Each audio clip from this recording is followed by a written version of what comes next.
तीनों जो हिक्का, श्वास और कास, इन तीनों के जो निदान हैं वो आचार्य सुश्रुत ने एक ही साथ जो है वो लिखे हुए हैं, क्योंकि ये सुश्रुत उत्तर तंत्र का चैप्टर आपका जो कौन सा है, 50 चैप्टर है ना, शतमो अध्याय। तो ये आपका 50 चैप्टर है, और यहाँ से 3 चैप्टर आपके रेस्पिरेटरी सिस्टम वाले हैं। कौन कौन से? हिक्का, श्वास और कास प्रतिषेध। जबकि सुश्रुत में अपने चरक में क्या है, चरक में जो है वो हिक्का और श्वास एक साथ दिया हुआ है, कास अलग दिया हुआ है। क्योंकि हिक्का और श्वास को उन्होंने जो है ज़्यादातर रेस्पिरेटरी, मतलब है तो कास भी रेस्पिरेटरी से, लेकिन थोड़ा सा जो है वो डीप से है, इसलिए उन्होंने बताया, उन दोनों को अलग बताया। यहाँ पर 3 चैप्टर है, वहाँ पे 2 चैप्टर हैं, ये आपको ध्यान रखना है। तो यहाँ पे 3 चैप्टर्स में निदान तीनों के शुरुआत में जो है वर्णन करने का प्रयास किया है कि विदाही गुरु विष्टम्बी रूप शबिशंद भोजने शीत पानाशन स्थान रोजो धूम अनिनाल्य। उस दिन बताया था मैंने आपको कि ये जो है वो पूरा आपको याद करना है? व्यायाम कर्म भाराद्वेगा वेग आघात अवतर्पण है ना, आम दोष अभिघात स्त्री क्षय दोष प्रपीड़न विषमासन अध्यशन तथा समशनैर अपि हिक्का श्वासश्च काशश्च नृणाम समुपजायते। यानी कि पहला क्वेश्चन तो यही हो गया कि जो है सुश्रुत ने हिक्का, श्वास और कास तीनों के निदान एक साथ लिखे हुए हैं, ठीक है। और इसमें जो इम्पोर्टेंट वाले हैं रजो धूम अनिलाल ने, ये कई बार जो है वो पूछा जा चुका है कि रज धूम और वात, अंडी वात वगैरह से जो है वो हिक्का श्वास कास तीनों का निदान है। व्यायाम, व्यायाम कर लिया, हिक्का आ गई, है ना। वेग आघात अवतर्पण, अवतर्पण से भी जो है वो कास या हिक्का हो सकती है। श्वास मतलब श्वास डिस्निया, आप जानते हैं डिस्निया एक्सर्शन से होता है, वो वाला जो है वो अवतर्पण के कारण भी हो सकता है। आम दोष अभिघात स्त्री क्षय, ये सब चीज़ें जो है उसमें आई हैं। इसके बाद सबसे लास्ट वाली जो लाइन है उसमें 3 चीज़ें हैं, देखो, विषमासन अध्यशन और शमशन। तीनों की आपको अर्थ पता है कि विषमासन क्या है, शमशन क्या है और अध्यशन क्या है, ठीक है ना। गृहिणी रोग चिकित्सा अध्याय 15 है ना, चरक में, उसमें जो है वो तीनों का वर्णन है, ठीक है। तो ये वाली जो है वो हिक्का के, हिक्का श्वास कास तीनों के निदान होगा। ये तो हो गए 5 चैप्टर तक आपका हाल। उसके बाद देखो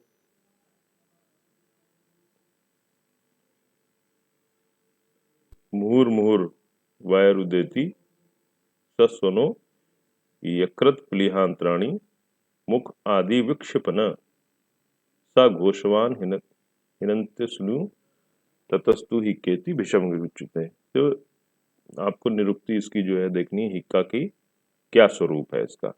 तो लिखा हुआ है जो है सुश्रुत ने इसमें वर्णन किया है कि उदान सहित प्राणवायु, उदान के साथ में प्राणवायु का यहाँ पे उल्लेख किया गया है ना। अब देखिए, ये दोनों ही जो वायु हैं इनका कर्म कुछ भी हो, कहीं पे भी स्थान हो, लेकिन इनका जो कार्यस्थल है, मतलब जहाँ पे ये ज़्यादातर रहती हैं, तो उदान और प्राणवायु जो है वो कंठ के आसपास जो है वो रहती हैं, कंठ रहती हैं। और साथ में जो है वो आपका जो चेस्ट रीजन है वहाँ पर भी जो है इनका कार्य क्षेत्र है। तो उदान और प्राणवायु प्रकुपित होकर बार बार शब्द करता हुआ तथा यकृत प्लीहा और आंतों को ऊपर उठाकर मुख से बाहर निकालता हुआ तथा जोर का शब्द है ना, मुहुर मुहुर वायुर उदेति।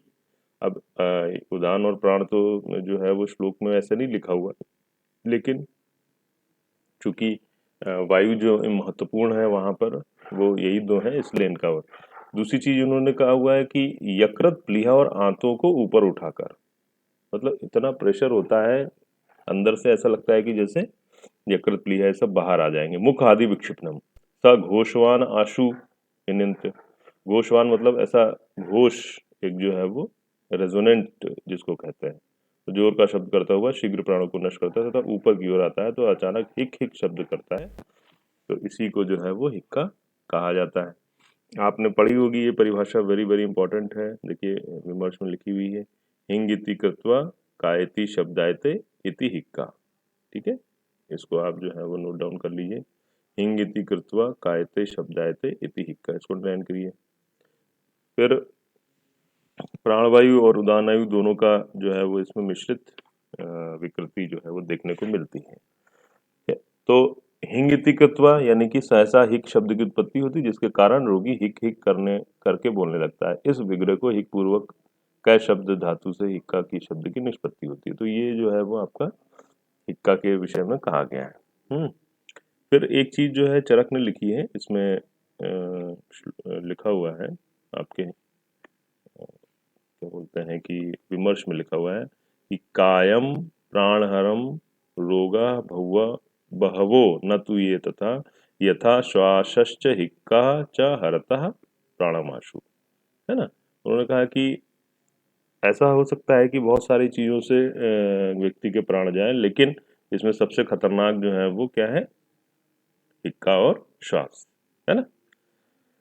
तो यही इसी का जो है वर्णन यहाँ पे किया गया है। उसके बाद देखिए नीचे आ जाइए, श्लोक नंबर है ये आपका 7वां श्लोक है।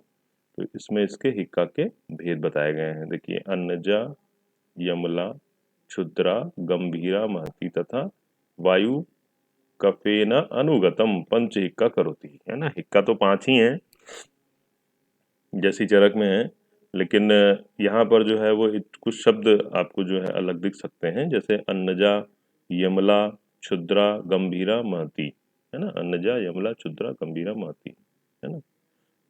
कोई वहां का बताएगा, एनीबॉडी?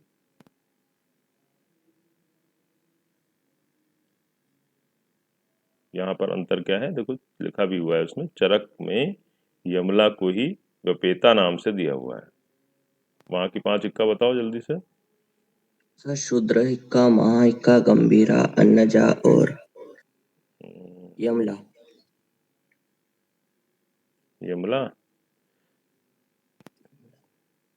और कोई बताओ।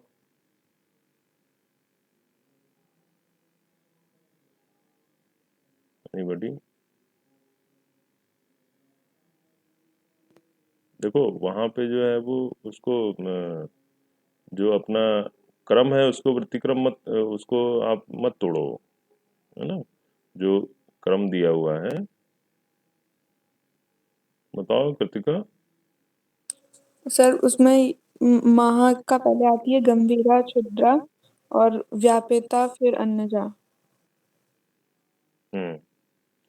महा, गंभीरा, अन्नजा, क्षुद्र, व्यपेता, क्षुद्रा और अन्नजा, है ना। तो तो क्रम, ये बेटा क्रम है विजय, जो किसने, अर्पित ने बोला था, ये जो है वो यस सर। क्रम है। थोड़ा सा इसको क्रम से ही याद करो, क्योंकि क्या है कि जब आप इसको मतलब इसकी जब आप साध्यता पढ़ोगे या जो है इनकी गंभीरता पढ़ोगे जब आप, तो फिर आपको ये काम आएगी, ठीक है ना। तो ऐसे नहीं, क्योंकि सुश्रुत ने क्रम नहीं फॉलो किया, सुश्रुत ने तो सीधे ऐसे ही जो है वो अन्नजा, यमला, क्षुद्रा, गंभीरा, महती तथा वायु का फैनगत पंचहिक्का करोती च, ये क्रम नहीं है कोई, ठीक है ना। क्योंकि अन्नजा हिक्का, अन्नजा खाना खाते समय हिक्का उत्पन्न हो गई तो आपने पानी पी लिया, ठीक हो गई हिक्का, है ना। वो यमला 2 वेग के साथ आती है, तो यमला को ही जो है वो चरक ने वपेता कहा हुआ है। क्षुद्रा, क्षुद्रा जो है वो जैसे आप एकदम से कई कई बार क्या होता है कि जैसे चलते चलते या सांस फूल गई तो थोड़ी सी हिचकी आ गई, तो वो वाली क्षुद्रा। फिर गंभीरा और महती इन्होंने सबसे लास्ट में डाल दिया, जबकि ये सबसे खतरनाक है, ठीक है ना। तो ये जो है वो आपका यहाँ पर क्रम नहीं है, यहाँ पर केवल जो है नामता दिया हुआ है, वहाँ पर क्रम से दिया हुआ है। तो ये चीज़ आपको ध्यान रखनी है, ठीक। तो यस सर। हाँ, फिर व्यपेता का तात्पर्य जो है वो अन्नपान के जीर्ण हो जाने पर जो उत्पन्न होती है उसे व्यपेता कहते हैं। अन्नपाने व्यपेते परिणते जायते इति व्यपेता, है ना। चरकाचार ये चरक का है, ये जो वर्णन किया गया है, अन्नपाने व्यपेते परिणते जायते इति व्यपेता, ठीक है। चलो इसके बाद अब आप देखो फिर ये विमर्श इसका बहुत सारा लिखा हुआ है, इसमें अपने को नहीं जाना है। और अब आप आइए श्लोक नंबर 8 पे। देखिए हिक्का के पूर्व रूप वेरी वेरी इंपॉर्टेंट है, क्योंकि क्वेश्चन इसमें से आता ही है। तो लिखा हुआ है देखो, मुखम कषायम अरति गौरवम कंठ वक्षसो, है ना। मुखम कषायम अरति गौरवम कंठ वक्षसो पूर्व रूपाणी हिक्का नाम आटोपो जठरस्य च, वेरी इंपॉर्टेंट है। आटोपो जठरस्य च ये कई बार जो है वो आ चुका है ना। तो इसको आप लगा लीजिए कि मुख में कषाय रस होना, बेचैनी रहना, गले और छाती में भारीपन रहना, कंठ वक्षोह, है ना, गले और छाती में भारीपन तथा पेट में आद्यमान, ये सब हिक्का के पूर्व रूप हैं। मतलब पेट जो है वो ऐसा फुलनेस जिसको कहते हैं, या फूला हुआ जिसको कहते हैं, ठीक है। तो मुख का कसैलापन वात के प्रभाव से होता है। अरति चेतना अनवस्थिता, आटोपो गुड़गुड़ शब्द आते हैं। आपको पता है कि जो है बोरबोरगमी जिसको बोलते हैं मॉडर्न में, कि गुड़गुड़ शब्द जो है पेट में होना है, पेट का फूल जाना, ठीक। चरक वाला तो याद ही होगा आपको, नहीं भी याद होगा तो भी आपको लगाना तो है ही है। कंठो रुसो गुरुत्वम च वदन से कषायता, हिक्का नाम पूर्व पाणी कुक्षेर आटोपे बचा, है ना। दोनों में शब्दों का केवल फेर है, बाकी तो आप देख ही रहे हैं कि वो है, माधव निदान ने भी जो है किसको कॉपी किया है, इन्हीं का जो है लिखा है, सुश्रुत का लिखा हुआ है। तो कंठो पुरुषो गुरुत्वम, कंठ में और उरु में गुरुता का अनुभव होना, वदन से कषायता, उसी को यहाँ पे कषाय मुखम कषाय लिख दिया है। हिक्का नाम पूर्व भी कुक्षेर आटो पे बचा, कुक्षेर यहाँ पे कुक्षी शब्द इस्तेमाल किया है, यहाँ पे जठर से, है ना। पेट में फूलना, पेट का फूलना, चरक चिकित्सा अध्याय 17 ये रेफरेंस दिया हुआ है, ठीक है। दोनों श्लोक याद करने हैं, मतलब एक याद हो जाएगा तो फिर आपको पूर्व रूप तो याद हो जाएंगे, लेकिन आपको ये भी ध्यान रखना है जो वदन से कषायता किसमें आ रहा है, या ये इस तरीके के जो क्वेश्चन होंगे उनके लिए आपको ध्यान रखना है, ठीक है। फिर अब एक एक करके जो है वो वर्णन किया गया है कि त्वरमाणस से चा आहारम, अभी उधर भी दिया हुआ था। त्वरमाणस से मैंने आहार को अत्यधिक शीघ्रता से करें, त्वरमा, त्वरित, त्वरित शब्द होता है ना, तो वही है ये, त्वरमाणस्य च आहारम भुंजनास्तुता घनम, घनम मतलब बहुत जो है वो सॉलिड टाइप का कुछ ऐसा, मतलब ऐसा समझ लो कि आप जो है वो उसमें मॉइस्चर नहीं है, कड़ा है। तो वायुरन्य सुविस्तीर्णम कटुके राधितो भृशम हिक्कत्य ऊर्ध्वगो भूत्वा ताम विद अन्नजाविष्कर, ठीक है। तो इसी को बताया है कि उन्होंने पदार्थ खाने वाले, विशेष रूप से कटु रस प्रदान द्रव्य सेवन करने वाले पुरुष की अतिशय पीड़ित हुई वायु अन्न से आवृत होकर ऊपर की ओर गति करके हिक्का उत्पन्न करती, इसी को अन्नजा हिक्का कहा जाता है। तो इसमें दो चीजें आप ये देखिए कि अन्नजा इसको क्यों कह रहे हैं, क्योंकि ये जो है वो शीघ्र अन्न के भक्षण से हो रही है। दूसरा, शीघ्र आप तो आप खा ही रहे हैं, साथ में जो अन्न है वो कैसा है, घन और सांद्र है। घन का मतलब जो है ठोस होता है, और मतलब लिक्विड में जो घन और सांद्र लगभग एक जैसे शब्द हैं, लेकिन जो लिक्विड की कंसिस्टेंसी जब गाढ़ी होती है, जैसे पतला दलिया होता है, एक गाढ़ा दलिया होता है ना, और एक होता है कि कड़ा पदार्थ कुछ खा रहे हैं आप, जैसे रूक्षी खा रहे हैं बिल्कुल, तो उस तरीके से है ये घन और सांद्र, दोनों चीजें हैं, ठीक। अच्छा, इसी को थोड़ा सा माधव निदान ने अपने शब्दों में लिखा हुआ है, उसको भी चाहें तो आप अंडरलाइन कर लें, है ना। इसी विमर्श में लिखा हुआ है, देखो, माधव माधवकर ने अन्नजा हिक्का के निम्न परिवर्तित लक्षण लिखे हैं। पन्न पान अन्नैर अतिसंयुक्तम सहसा पीड़ितो अनिला हिक्यत्व ऊर्ध्वो भूत्वा तो विद्यात अन्नजा भीष्कम, है ना। देखिए क्या है कि अब माधव निदान तो है ही है, मतलब निदान के लेखक हैं, तो वहाँ उनको जहाँ पे जो चीज़ अच्छी लगती है, अब ये उन्होंने चरक से लिया है। चरक ने भी जो है वो ऐसा ही लिखा हुआ है कि पेय मद्य तथा अन्य भोज पदार्थों को सहसा अधिक मात्रा में सेवन करने से, यहाँ पे मात्रा का उल्लेख है वहाँ पर, ठीक है ना। तो ये जो है वो आपकी सहसा अत्यव्रता पाने अन्य पीड़ितो अनिला, ये चरक का जो है वो उसी को फॉलो किया है, किसने, माधवकर ने, ठीक। चलिए अब इधर आ जाइए, श्लोक नंबर 10 पे आ जाइए। तो इसमें लिखा है, देखो, यमला के विषय में कहा गया है कि जो हिक्का शिर और ग्रीवा को कंपायमन करती हुई रुक रुक कर एक बार में दो वेग आती है, दोहरी आवाज से आती है, उसको यमला कहा जाता है।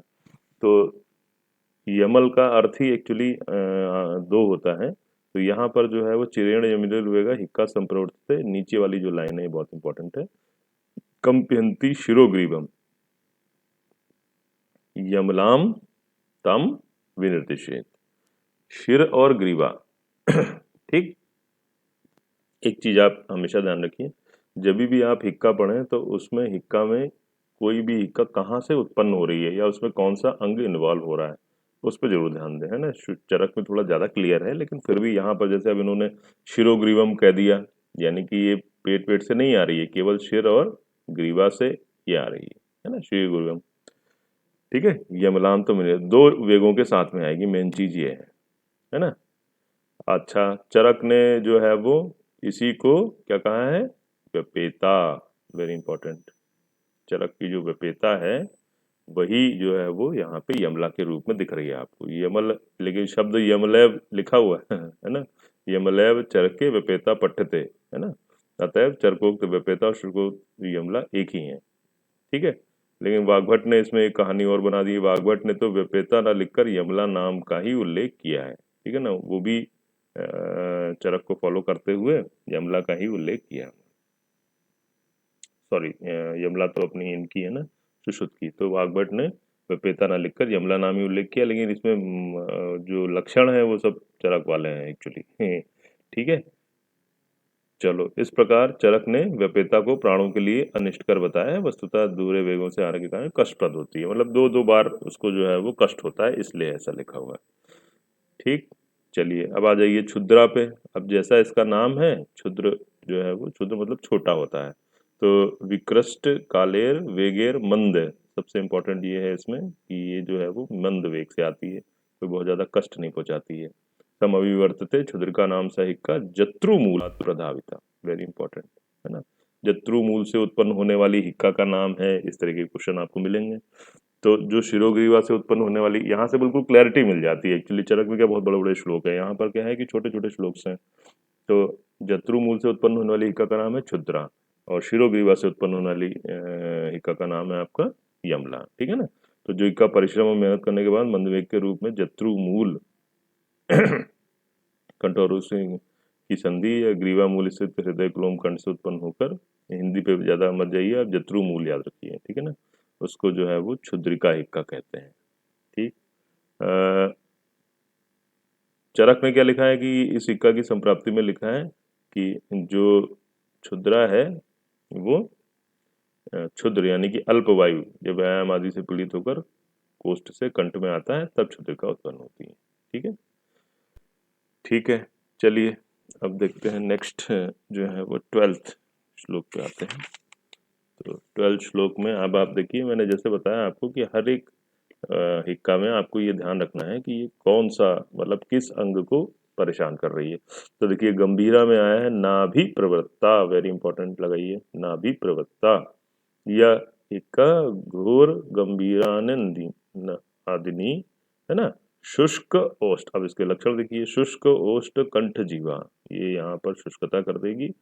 पार्श्व रुजाकरी, पार्श्व रुजाकरी, पार्श्व रुजाकरी मतलब जो आपके फ्लैंक्स होते हैं, है ना, पार्श्व शूल जिसको कहते हैं आप आयुर्वेद में, अनेक उपद्रविता और अनेक उपद्रवों से युक्त होती है, उसे गंभीरा कहते हैं। अब गंभीरा है तो थोड़ा डीप से आएगी, देखो पहले शिरोग्रीवा हुआ, फिर जत्रुमूल हुआ, थोड़ा नीचे आया, मतलब, है ना, जत्रुमूल मतलब जो ये आपका क्लेविकुलर रीजन हो गया यहाँ से, और उसके अंदर जो है वो गंभीरा हो गई। तो गंभीरा कहाँ से है, नाभि प्रवत्ता, वेरी इंपॉर्टेंट लगा लीजिए। और का श्वास पार्श्व रुजाकरी, श्वास पार्श्व रुजाकरी, इस शब्द को लगाइए, रुजाकरी, है ना। ठीक है, उसके बाद अनेक उपद्रवों से युक्त होती है, ये भी लगाइए। ठीक है, चलिए, तो ये आपको जो है वो गंभीरा के लक्षण, जो हिक्का नाभि से उठकर घोर गंभीर शब्द करती है, ओष्ठ कंठ जीवा मुख को सुखाती है, यहाँ पे शुष्कता आ जाती है, और श्वास और पार्श्व पैदा करती है, अनेक उपद्रव से युक्त होती है, उसे गंभीरा हिक्का कहा जाता है। तो ये हो गई आपकी चौथी, और लास्ट जो है वो महाहिक्का, तो इससे भी खतरनाक है ना। तो मर्माण्य पीड़यंती, ये मर्मों को पीड़ित करती हुई आती है ना, बस्ती हृदय और शरीर प्रधान मर्मों को पीड़ा पहुंचाती है, तो इसीलिए इसको लगा लीजिए, मर्माण्य पीड़यंती। सततम या प्रवर्तते, मतलब सततम मतलब लगातार, निरंतर, रुकती ही नहीं है।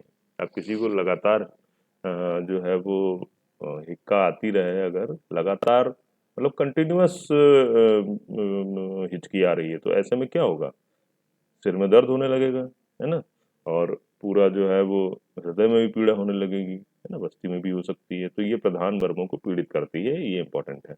जय मानस्य वेगेन घोषत्य अति तृष्टयत महाइक्का सविज्ञा सर्वगात्र कंपनी, वेरी इंपॉर्टेंट, इस शब्द को लगाइए, सर्वगात्र कंपनी, यानी कि सारे शरीर को कंपायमान कर देती है, पूरे शरीर को जो है वो जैसे कि कंपन हो जाता है, उसमें ट्रेमर्स आने लगते हैं या हिला देती है, ऐसा समझ लीजिए आप एक तरीके से। ठीक है, चलो अब आप आइए श्लोक नंबर 15 पे आ जाइए। बीच में तो ये पूरा उसका वर्णन है, उस पर नहीं जाएंगे अपन लोग। फिर आयम्यते हिक्केति अंगानी यस्य दृष्टिरूर्ध ताम्यते यस्य गाणम क्षीणो अनुदृष्टम कासते यश्च हिक्की तो दौंतो वर्जयेत हिक्कमानो। ऐसा है कि चिकित्सा बताने से पहले, है ना, उसकी साध्या साध्या अपने को पता चल जाए। सॉरी सॉरी, वेरी सॉरी, है ना। तो ज़्यादा अच्छा है अपने को ये पता चल जाए कि कौन सी हिक्का ठीक होने वाली है, कौन सी हिक्का ठीक नहीं होने वाली है। तो आयम्यते हिक्केति अंगानी यस्य दष्टिर ऊर्ध्व ताम्यते यस्य गाढम, यानी कि हिचकी लेते समय जिस रोगी के शरीर में समस्त अंग या संपूर्ण देह दीर्घीकृत लंबी हो जाए तथा जिसके नेत्र ऊपर को चढ़ जाए एवं जिसके भोजन में अरुचि प्रतीत हो। दृष्टि ऊर्ध्व ताम्यते, ये देखिए लगा हुआ है, दृष्टिर ऊर्ध्व ताम्यते, ठीक है। क्षीणो अन्न दुटः, है ना, क्षीणो अरुचि प्रतीत, शरीर क्षीण हो रहा हो, अत्यधिक जो है वो हिक्का आती हो, कासते यश्च हिक्की, है ना, ये शब्द भी है।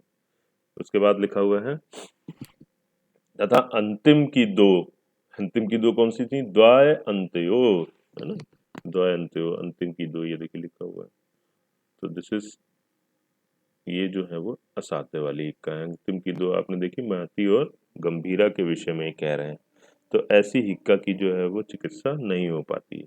तो जिसकी हो पाती है उसका जो है वो नीचे वर्णन किया गया है, ठीक।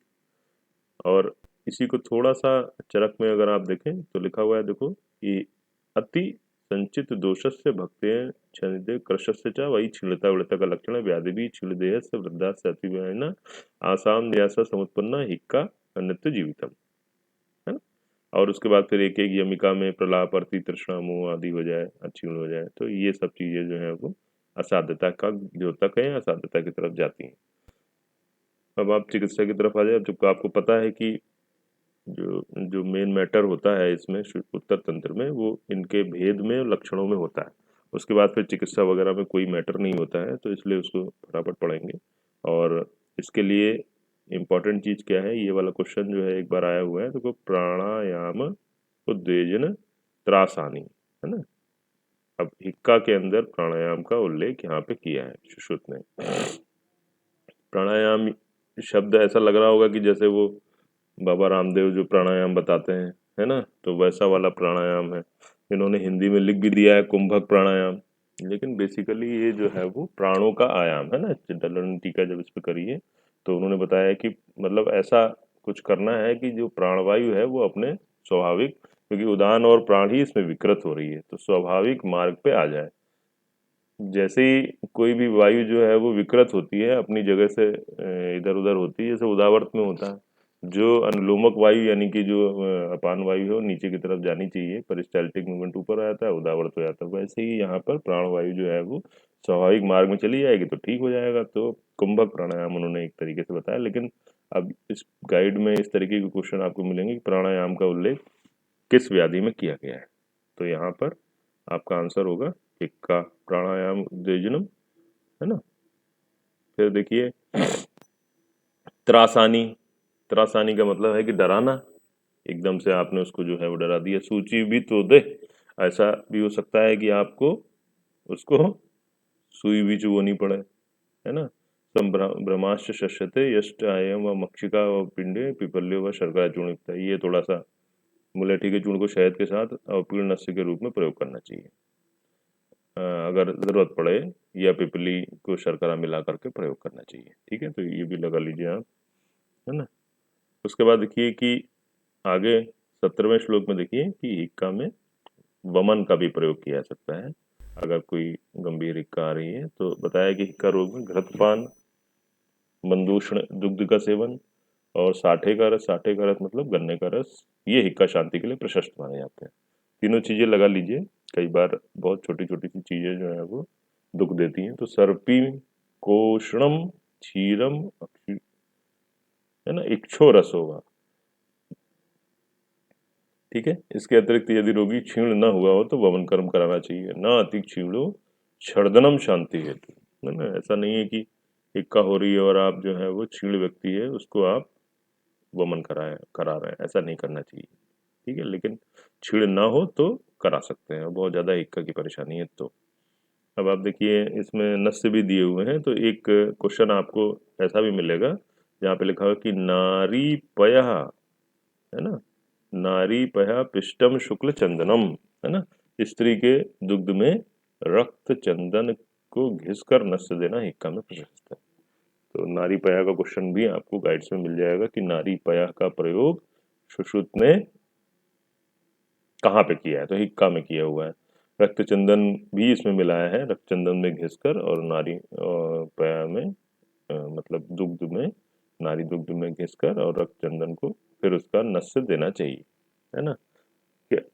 एक तरीके का अवपीड़ नस्य ही समझ लो आप, है ना, क्योंकि लिक्विड है इसमें। घृतम सुकोष्णम व ससेंद्रम चूर्णीकृतम सेंद्रम अम्बसा अथवा नियंती हिक्का हितम नश्यता। ये बाकी चीज़ आपको नहीं देखनी है। फिर उसके बाद एक चीज़ थोड़ा सा, जैसे हिक्का होती है तो धूम का प्रयोग करते हैं अपन, ये थोड़ा सा अच्छी चीज़ भी है और प्रैक्टिकल भी है बच्चों ये, है ना। युंज्यांत धूमम शाल निर्यास जातम नेपालम व गो विषाण विष्णोद्भवम व। होता क्या है कि भाई रेस्पिरेटरी ट्रैक्ट में औषधि पहुंचानी है आपको, जिससे कि, है ना, हिक्का जो है वो आपकी बंद हो। मतलब एक मिला जुड़ा वो है। होती तो हिक्का जो है वो आमाशय से उत्पन्न होती है, यकृत प्लीहा से भी होती है, हर जगह से होती है, लेकिन फिर भी रूट आपका जो है वो रेस्पिरेटरी ट्रैक्ट, इसमें दवाई का होना चाहिए।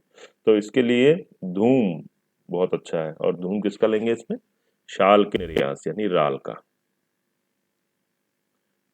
एक भी याद कर लेंगे तो बहुत अच्छी बात है, या फिर मनाशिला अगर मिल जाए तो, है ना। तो इनका जो है वो हिक्का लेना चाहिए। एक प्रयोग जो है वो है इसमें, प्रैक्टिकल प्रयोग है कि जैसे यदि मान लीजिए कि आपको कुछ नहीं मिल रहा है घर में और किसी को हिक्का आई जा रही है, तो फिर गैस पर जो है हल्दी हो अगर, तो थोड़ा सा उसको या तो जला लीजिए, हल्का सा धूम मतलब उसका धुआं उठा लीजिए, है ना, हल्दी को जला करके। और गांठ हो अगर उसको जला लिए तो बहुत ही अच्छा है, और उसको सुंघा दीजिए तो हिक्का जो है वो उसमें बंद हो जाती कई बार। ठीक। हाँ, एक उल्लेख चरक ने भी किया है इसी को, देखो, हिक्का नाशनार्थ मोम राल और घृत को या गौ के श्रृंग बाल और स्नायु को मल्ल संपुट में रखकर धूम सूंघना लिखा है। तो ये क्या प्रयोग हो गया? ये एक तरीके का आयुर्वेदिक समझ लो कि जिसको कहना चाहिए कि इमरजेंसी मैनेजमेंट है, या त्वरित वाला लाभ करेगा, तुरंत जो है वो बंद होने वाली है। तो ये हिक्का आपकी बंद हो सकती है इससे। उसके बाद देखिए, अब इसमें जो आएंगे आप सीधे आ जाइए 24वें श्लोक पे आ जाइए, है ना। 24वें श्लोक में लिखा है, थोड़ा सा ही है इसमें, कि स पूति कीटम, है ना, स पूति कीटम। पूति कीट एक जो है वो एक प्रकार का कीट है। तो पूती कीट को लहसुन, वचा, हींग और कमाल, इन सबको सब प्रमाण में लेकर कड़े में महीन चूर पीस कर भेड़ और बकरी के मूत्र में से अनेक बार भावित कर खरल अथवा छाया में सुखाकर शीशी इस योग को सुखाने से हिक्का नष्ट होती है। पूती कीट का प्रयोग कहाँ किया गया है ना, इस तरीके से क्वेश्चन आपको। और भोधुलिका ऐसा जो है वो वर्षा कालोद्भव, पूती कीट जो है वर्षा काल में उत्पन्न होता है।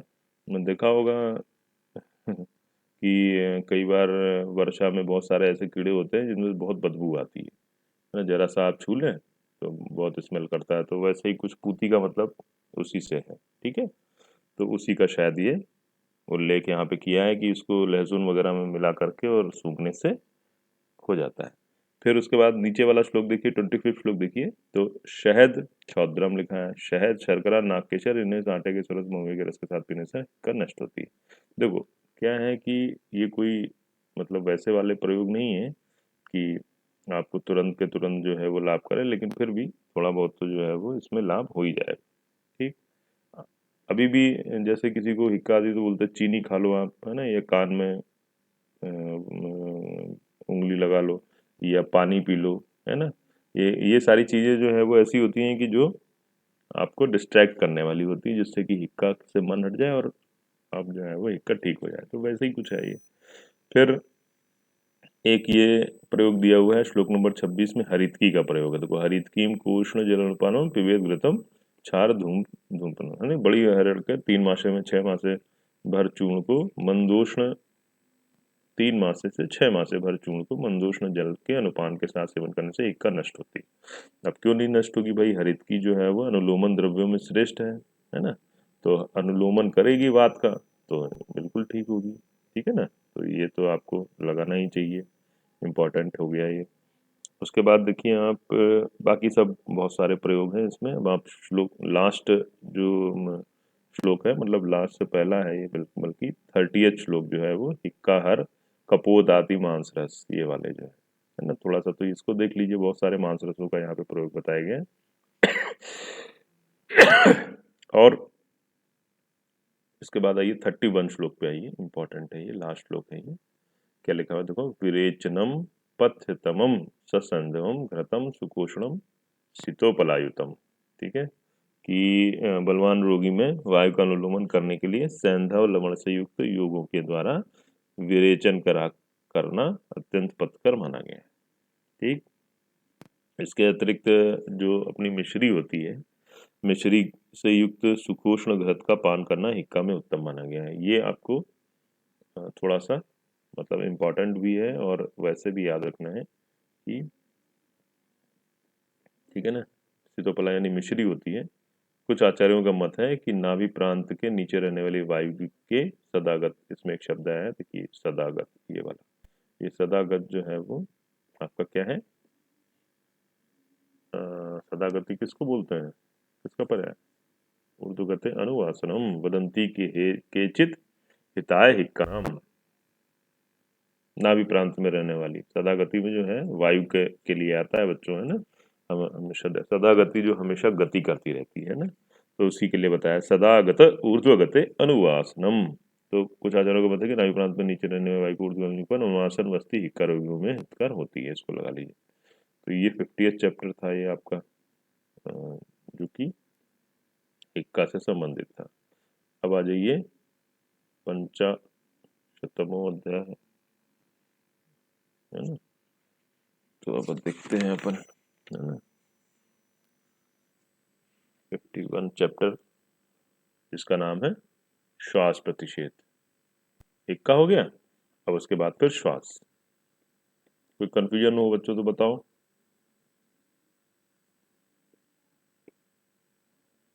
नहीं सर। समझ में आ रहा होगा, कोई बहुत वैसा नहीं है, बहुत ही सामान्य सी चीजें हैं। ठीक है ना। अब आप देखो श्वास प्रतिषेध के बारे में बताते हैं। तो हिक्का और श्वास हेतु हिक्का प्रतिषेध के अनंतर हिक्का और श्वास का हेतु समान होने से तथा दोनों का शीघ्र मारकत्व साम्य होने से कामम प्राणहरा रोगा बहुओ नातुते तथा यथा श्वासस्य हिक्का से प्राणाशु निकलते हैं। ये अभी पीछे भी बताया था आपको, वही वाला श्लोक जो है वो रिपीट कर दिया है कि बहुत रोग तो ऐसे मारने वाले बहुत हैं, लेकिन हिक्का श्वास आज से जो है वो ज़्यादा खतरनाक कोई रोग नहीं है। तो उसी को, इसी चीज को रिपीट भी करते हुए लिखा हुआ है, मतलब सुश्रुत ने ये कहा है कि भाई क्यों हिक्का के बाद श्वास का वर्णन कर रहे हैं, तो कारणे हिक्का बहु भी संप्रवर्ते तेरे कारणे श्वासो घोरो भवंति देहिना। बार बार थोड़ी लिखेंगे इतना बड़ा श्लोक। तो उन्होंने कह दिया कि जो जो कारण विदाही गुरु विष्टम्बी रूप छवि छंद भोजने जो आप पीछे पढ़ के आए हैं, तो वही कारण जो है वो हिक्का को प्रवृत्त करते हैं और वही कारण जो है वो श्वास रोग को उत्पन्न करते हैं। इसलिए हिक्का के बाद जो है वो श्वास का वर्णन किया जा रहा है और उन्हीं कारणों को आपको समझना चाहिए। ठीक है। इसमें थोड़ा सा आपको विमर्श भी देखना चाहिए। इसमें देखिए क्या लिखा हुआ है कि कफ वातात्मक वेतो पित्त स्थान समुद्भव, वेरी वेरी इंपॉर्टेंट है ना। विमर्श में देखो मिला बच्चों, कफ वातात्मक वेतो पित्त स्थान समुद्भव, कफ और वात के कारण उत्पन्न है और पित्त स्थान से उद्भव होता है, पित्त स्थान समुद्भव। क्या श्वास है ना, श्वास की यहाँ पे बात हो रही है। हृदय से रस आदि नाम धातु नाम उपशोषणो तत् साधारण वेतो मतो परम दुर्जयो मिथ्या रुचि कुदो। ऐसा है कि पित्त स्थान समुद्भव कह देने से जो कंफ्यूजन जो बना हुआ था रेस्पिरेटरी और जीआईटी सिस्टम में, उसको बताने का प्रयास यहाँ पे किया गया है।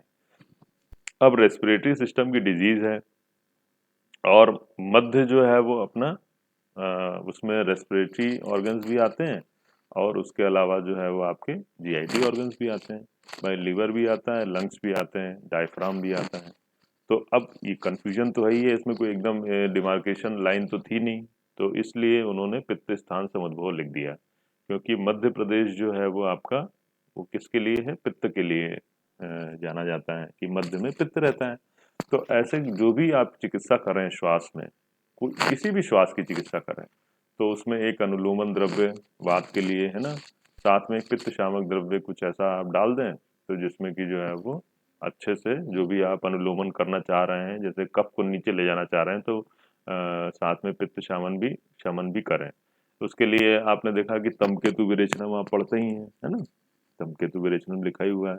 तो तमकेतु विरेचनम में कह देने विरेचन तमक श्वास के लिए अच्छा है, ऐसा कहने से भी पित्त स्थान समुद्भव सिद्ध होता है। ठीक है ना, तो ये दोनों चीजें आपको याद रखनी है, कफ और वात तो है ही है और पित्त स्थान पे वो इन्वॉल्व है। होती सब ये त्रिदोषज है, मैंने आपको कई बार बताया कि व्याधियां जो हैं कोई भी किसी बिल्कुल एकदम एग्जैक्टली एक कारण से नहीं होती है, लेकिन अगर किसी एक रोग में, जैसे अगर पूछा जाए कि गुल में कौन सा दोष प्रधान है, तो आप कहेंगे वात, या प्रमेह में कौन सा दोष प्रधान है, तो कहेंगे कफ, है ना। तो इसी तरीके से जो है वो यहाँ पर कफ और वात का इन्वॉल्वमेंट है, लेकिन पित्त भी है उसमें कहीं ना कहीं, तो इसलिए लिखा हुआ है। फिर दोनों के 5 भेद भी होते हैं, है ना, पृथक पंचविधो निर्दिष्टो रोग संग्रह तो सुमंथानाम लिंगश्च समग्वितम, है ना, 5 भेद तो हैं ही है दोनों के। ठीक तो ये सब चीजें जो है वो इसमें इन्वॉल्व है। उसके बाद देखिए, अब आप बनाते हैं सीधे विहाय प्रकृति वायु प्राणस्तम 4th श्लोक पे आते हैं, है ना। विहाय प्रकृति वायु प्राणोवत कफ संयुतम, विहाय प्रकृति वायु प्राणोवत कफ संयुतम श्वासत्य ऊर्ध्वगो भूत्वा तम श्वासम परिचित। उन्होंने कहा कि मिथ्या आहार विहार से प्रकोपित प्राणवायु अपनी प्रकृति आत्मलक्षण कार्य आदि को छोड़कर विगुण होकर के कफ के साथ मिलकर व्यक्ति को जोर से श्वास प्रश्वास की क्रिया कराता है, अतः इसे श्वास रोग कहते हैं। मतलब जो स्वाभाविक प्राणवायु का कर्म है, प्राणवायु जो है, प्राणवायु का कर्म ये है कि आपकी जो है वो प्राणों को पहले वायु को अंदर ले जाए और उसके बाद जो है वो हृत कमलांतरम आपने पढ़ा है, वहां पर छू करके और उसको फिर वापस आ जाए, है ना, यानी ऑक्सीजनेशन हो करके और फिर उसको वापस छोड़ दे। यही है अपना आयुर्वेद का जो रेस्पिरेटरी सिस्टम है, उसमें यही लिखा है, शारंगधर ने यही लिखा है कि अंदर आती है प्राणवायु, फिर हृत कमलांतरम यानी कि हृदय को, इसको कमल की तरह जो है उसको छू करके और शुद्ध होकर के और फिर वापस चली आती है, यानी ऑक्सीजनेशन होकर के ये वापस चली आती है। तो वही चीज जो है वो अगर उसमें कहीं गड़बड़ी हो गई, ठीक है ना, प्राण उसमें जो है वो कहीं विकृत हो गया, तो फिर ये श्वास रोग को उत्पन्न कर देते हैं। ऊर्ध्वगो भूतवा तम श्वासम परिचिच्यते। ठीक है, अच्छा, इसमें यहाँ पर थोड़ा संप्राप्ति इतनी अच्छी नहीं है ना, तो इसमें हम चरक का सहारा ले सकते हैं थोड़ा सा, है ना। लिखा हुआ है देखो, यदा श्रोतांसी संरुद्ध मारुता का पुरका विश्व व्रजाति संयुता तथा श्वासा करोति सा, है ना, जो स्रोतों में रुककर श्रोतांसी संरुद्ध यानी स्रोतों को रोध करता है, किसके साथ में, मारुता कफ पूर्व का, वायु के साथ में कफ, और इसी के कारण जो है वो श्वास की उत्पत्ति होती है। ठीक, चलो अब आ जाओ 5 नंबर के श्लोक पे आते हैं, क्योंकि यहाँ पर चरक की चीज़ों को एक्सप्लेन करने का मतलब नहीं है, वो आप वहीं पे पढ़े हैं तो, है ना। तो 5वें श्लोक में क्या बताया देखो बच्चों, श्वास भेद कौन कौन से, क्षुद्र, तमक, छिन्न, महान और ऊर्ध्व पंचधा, लगा लीजिए इसको 5वें श्लोक में। श्वास नामक महाव्याधि स्वरूप से एक होती है, लेकिन हेतु लक्षण भेद से क्षुद्र, तमक, छिन्न, महा, ऊर्ध्व। अब फिर से पूछूंगा, वहां का क्रम बताओ। देखो वहां पे क्रम से है, यहाँ पे फिर क्रम व्यतिक्रम किया है। महा, महा, ऊर्ध्व, छिन्न, तमक और क्षुद्र। हाँ देखो इसमें तो पहले ही लिखा हुआ है कि चरक और माधव कर ने प्रारंभ महाश्वास से किया है, महा, ऊर्ध्व, छिन्न, तमक और क्षुद्र, और यही क्रम आप याद रखिए, ठीक है ना। जब भी श्वास के विषय में जब भी आप पढ़ें तो महा, ऊर्ध्व, छिन्न, तमक, क्षुद्र, है ना, ऐसा जो है वो क्रम आपके दिमाग में रहना चाहिए। महाश्वास है, ऊर्ध्व श्वास है, छिन्न श्वास है, फिर तमक श्वास है, फिर क्षुद्र है, ठीक। तमक का भेद ही प्रथमक श्वास होने से श्वासों का पंचविधत्व होने से कोई दोष नहीं होता है, ये तो पता ही है आपको, है ना। संतमक और प्रथमक वो अपन पढ़ेंगे अभी, ठीक। क्षुद्र श्वास में वायु की प्रधानता रहती है, देखिए नीचे लिखा हुआ है, ठीक है ना, सबसे नीचे देखिए अच्छा ये तुम लोग की किताब भी अलग होगी है। तमक श्वास में कफ प्रधान रहता है, ठीक। क्षुद्र श्वास में वायु की प्रधानता रहती है और तमक श्वास में कफ प्रधान होता है, दोनों चीजें हैं, ठीक। फिर अब आ जाइए श्लोक नंबर 6 पे आ जाइए। श्लोक नंबर 6 में क्या लिखा हुआ है कि प्राग रूपम त्रस्य हृत पीड़ा भक्त द्वेषो रतिव परा अनाहा पाशु शूलस्य वैरस्य वदनस्य च। देखो ऐसा नहीं लगता है कि बिल्कुल जो है वो चरक की तरह ही दिया हुआ, वेरी वेरी इंपॉर्टेंट है ये। प्राग रूपम तस्य हृत पीड़ा, पहले तो हृदय में जो है वो पीड़ा, डिस्निया होता है तो थोड़ा थोड़ा डिस्निया दोनों सिस्टम के डिजीज से होता है, मतलब रेस्पिरेटरी से भी होता है, जीआईटी से भी होता है थोड़ा थोड़ा, मतलब सॉरी सर्कुलेटरी से भी होता है और रेस्पिरेटरी से भी होता है ना। तो हृदय पीड़ा, भक्त द्वेषो, भोजन में जो है वो दोष हो जाना, खाना अच्छा नहीं लगना, अनाह पेट का फूलना, उसमें शब्द भी हो रहे थे, इसमें केवल फूलना होता है, मल के कारण, है ना, पेट साफ नहीं होने के कारण जो पेट फूलता है वो वाला है ये। पार्श्वयो शूलम वैरस्यम वदनस्य च, और मुख की विरसता, जबकि वहां पे क्या आ रही थी, मुख की का कषायता, है ना, प्राग रूपम वहां पे वदनस्य कषायता थी, यहाँ पे वैरस्यम वदनस्य च है, ठीक है, वेरी वेरी इंपॉर्टेंट, इसको लगाइए पूरे को। हृदय प्रदेश है, छाती में पीड़ा, भोजन का द्वेष जो है, और अत्यधिक बेचैनी, आना पेट फूलना, है ना। आना का लक्षण देखो, आमम शक्राद्वा निचितम क्रमेण भूयो विबद्धम विगुणानत्व, और पढ़ रहे हैं आप तो चरक वाला भी भैया भूल मत जाना। आनाह पार्श्वशूलस्य पीड़नम हृदयस्य च प्राणस्य च विलुप्तम श्वासानाम पूर्व लक्षणम, वेरी वेरी इंपॉर्टेंट। आनाह पार्श्वशूल हृदय में पीड़ा, प्राणों का विलोम होना, और ये श्वास का पूर्व लक्षण है। तो दोनों में आपको समानता तो दिख ही रही है, विलोमत्तम प्राणस्य च विलोमत्तम, ठीक है। उसके बाद देखिए अब सबके एक एक के लक्षण पढ़ेंगे, है ना। तो क्षुद्र श्वास देखिए, किंचित आरंभ माणस्य, जरा सा कुछ काम किया आपने और वैसे ही जो है वो श्वास प्रारंभ हो गई, तो ये कहलाएगी क्षुद्र श्वास। ये बेसिकली जो है वो डिस्निया होता है, डिस्निया जो है सांस लेने में कठिनाई जिसको आप कहते हैं सामान्य रूप से। तो और जैसे ही आप वो काम करना छोड़ देते हैं, जैसे जीना चढ़ना हुआ थोड़ा सा, या थोड़ा सा भी जो है वो जॉगिंग कर लिया आपने या कुछ भी कर लिया एक्सरसाइज, थोड़ा सा एक्सर्शन वर्क किया, तो पारिश्रमिक कार्य करने से श्वास का प्रारंभ हो जाता है, तो उस कार्य को छोड़कर बैठ जाने से श्वास का भी शांत भी हो जाता है, इसे ही क्षुद्र श्वास कहते हैं। निःश्वस्येति शांतिश्च, है ना, जरा सही जो है वो आपने छोड़ा उस काम को और वो ठीक हो गया तुरंत। तो ये बेसिकली रोग ना होकर के एक तरीके का एक फिजियोलॉजिकल कंडीशन हो गई, मतलब आपकी बॉडी को जैसे ऑक्सीजन की जरूरत ज़्यादा होती है तो उसी समय जो है वो बढ़ा देते हैं श्वास प्रश्वास। उसके बाद आइए 8 श्लोक पे आइए। 8 श्लोक मतलब क्षुद्र के बाद सीधे क्षुद्र के बाद जो है वो सीधे तमक और प्रथमक पे आ गए हैं ये, है ना। एक मिनट।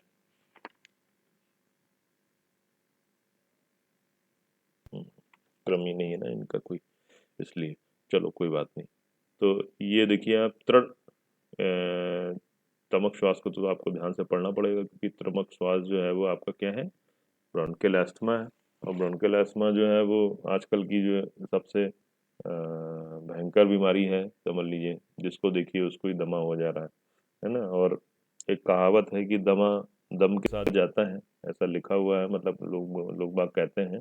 तो ये ठीक नहीं होता है, मतलब ऐसा माना जाता है सामान्य उसमें। और दूसरी चीज ये है कि ये एक जो है वो एक प्रकार का याप्य रोग है। जब तक आपने दवाई दी तब तक पेशेंट ठीक रहेगा, और जैसे ही आपने जो है दवाई विड्रॉ करी तो पेशेंट को जो है वो दिक्कत होने लगती है ना। दूसरा क्या है कि एलर्जन के कारण होता है, चूंकि ये तो एलर्जन का कॉज जब तक आप रिमूव नहीं करेंगे तब तक दवाई देने का कोई मतलब नहीं है। केवल आप जो है देते रहिए और वो खाता रहेगा, और कुछ नहीं है।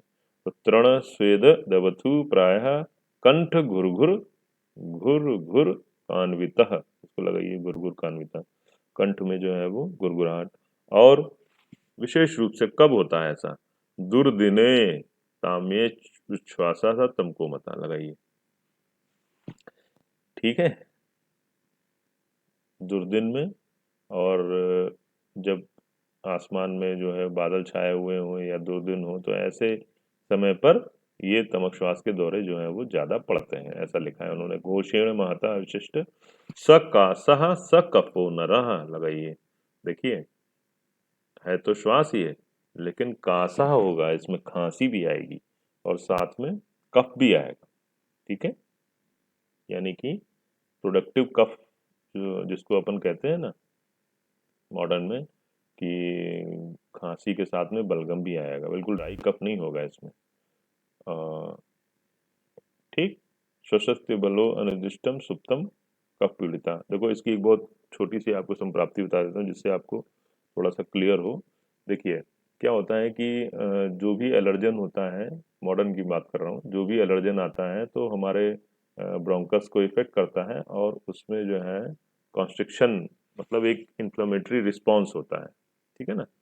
तो इन्फ्लेमेटरी रिस्पॉन्स के कारण क्या होता है कि जो है आपके स्वेलिंग हो जाती है, और उसके स्वेलिंग के कारण, ब्रोंकस में स्वेलिंग के कारण, उसका जो ल्यूमन होता है, यानी कि जो उसकी नली होती है, वो ऐसा लगेगा कि कॉन्स्ट्रिक्ट हो गई। तो उसमें पेशेंट को ये लगता है कि कफ जो है वो फंसा हुआ है, जबकि इतना ज़्यादा कफ नहीं होता है। एक्चुअली होता क्या है कि शुरू में तो बहुत ज़्यादा कफ डेवलप होता है, खूब बनता है कफ। लेकिन जब बन तो रहा है, निकल पा नहीं रहा है, तो फिर बॉडी जो है उसको एडजस्ट करती है और थोड़ा कम कर देती है उसको। फिर जब वो खांसता रहता है पेशेंट, और जैसे ही वो कफ बाहर निकल जाता है, पेशेंट को तुरंत आराम मिल जाता है। अब जब तक वो नहीं निकलता तब तक उसकी सांस फूलती रहती है। ठीक है ना। तो तत्क्षणम लभते सुखम जो लिखा है चरक ने, कि वो जैसे ही कफ बाहर आ जाता है पेशेंट को लाभ मिल जाता है। तो वो वाला लक्षण मॉडर्न से भी जो है वो कंपेयर हो जाता है। तो इसलिए सकासा सकफो नरा, कास भी है और इसमें कफ की भी उत्पत्ति होती है। उसके बाद लिखा हुआ है कि यह शशत्य बलो अनिर्दिष्टम सुप्तम तमका पीड़िता सा शाम्यति कफे ही ने स्वतश्च विवर्धते। देखिए, और नीचे वाली लाइन सबसे इंपॉर्टेंट है, उसको छोड़िए, ये लगाइए। मूर्छा ज्वरावित भूतस्य गेह प्रथमकम तु, संतमक और प्रथमक दो होते हैं, लेकिन यहाँ पर केवल प्रथमक की बात कर रहे हैं सुश्रुत बार बार।